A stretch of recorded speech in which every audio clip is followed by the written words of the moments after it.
Welcome to my channel. আশা করি সবাই ভালো আছেন। আজকের যে ভিডিওটা নিয়ে আসি সেটা হচ্ছে কি বীর্য ধরে রাখার তাবিজ। তো যদি কারো ওই কম সময়ের ভিতরে বীর্য বাইর হয়ে যায় মিলনের সময়, তাহলে ওই বীর্যটা কীভাবে দীর্ঘ সময় নিতে পারবেন বা রাখতে পারবেন ধরে, সেটা আমি বলে দিব। ঠিক আছে, বীর্যটা আটকাবেন কীভাবে নিজে থেকে। তো প্রথম তো শেষ পর্যন্ত দেখুন, তাহলে বুঝতে সুবিধা হবে। আমাদের দিয়ে যদি ওইরকম কোনো কাজ করতে চান তাহলে স্ক্রিনে দেওয়া নাম্বার আছে, নাম্বার যোগাযোগ করবেন, ইমো, হোয়াটসঅ্যাপ বা সরাসরি কল করবেন। আমরা শতভাগ গ্যারান্টিতে আপনি সেই কাজটি করে দিব। ঠিক আছে, তো নিজেরা কাজটি কীভাবে করবেন, কখন আপনি বীর্যটা আটকে রাখবেন কীভাবে। ঠিক আছে, এই যে মন্ত্র আছে, মন্ত্রের সাহায্যে মন্ত্রটাকে আপনি সিদ্ধ করতে হইব।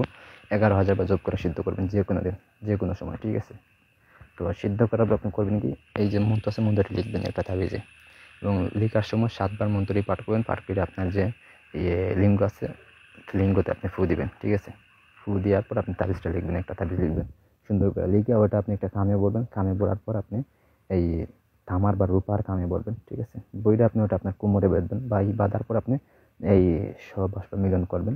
ঠিক আছে, তখন দেখবেন যে দীর্ঘক্ষণ আপনি এটা ধরে রাখতে পারছেন বীর্যটা। ঠিক আছে, মন্ত্রটি হয়েছে গিয়া বীর্য শক্তি, বীর্য রশ্মি, বীর্য করলাম ক্ষয়, যদি 1 ফুটা বীর্য বাইরে হয় মা তোমার মস্তক খায়। ঠিক আছে, এটা কুফুরি, এটা কুফুরি তাবিজ। এটা করার আগে অবশ্যই আপনি খেয়াল রাখতে হবে যে এটা কুফুরি।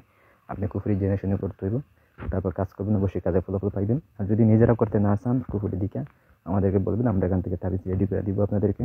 অবশ্যই আপনি এটা ব্যবহার করবেন, আপনি দেখবেন যে এটা সফল হয়েছে। ঠিক আছে, দীর্ঘদিন এটা ব্যবহার করলে দেখবেন যে এটা পরে স্থায়ীভাবে কাজ করতেছে, তাবিজ লাগবে না। বিনা তাবিজে আপনার এই আধা ঘন্টা, 1 ঘন্টা বা 1.5 ঘন্টার মতো আপনি ধরে রাখতেছেন। ঠিক আছে, এই হলে কি আপনার তাবিজটা। আমি যদি কোনো কিছু বুঝতে অসুবিধা হয় নিয়ম, তাহলে অবশ্যই যোগাযোগ করবেন, আমরা নিয়মগুলো সব কিছু ভিডিওতে বলে দেবো। আর যেভাবে বলছি সেভাবে কাজ করবেন, অবশ্যই কাজে ফলাফল পাইবেন। ঠিক আছে, তো ধন্যবাদ সবাই।